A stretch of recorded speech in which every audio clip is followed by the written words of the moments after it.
2006 मध्ये हा बॉम्बस्फोट झाला होता, त्यावेळेस हे आरोपी पकडले गेले होते. एकतर मग हे आरोपी जे पकडले ते खरोखर आरोपी नसतील किंवा आरोपी पकडून सुद्धा सुटले कसे? हे बघा, ज्या अर्थी ट्रायल कोर्टने शिक्षा दिलेली आहे, म्हणजे त्यांच्या विरुद्ध सफिशियंट मटेरियल आहे की त्यांनी हा गुन्हा केलेला आहे.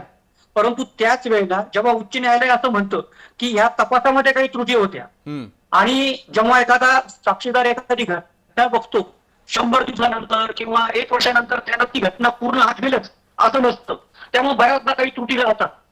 आता हे सर्वोच्च न्यायालय ठरवेल की यामध्ये त्रुटी होत्या की नव्हत्या.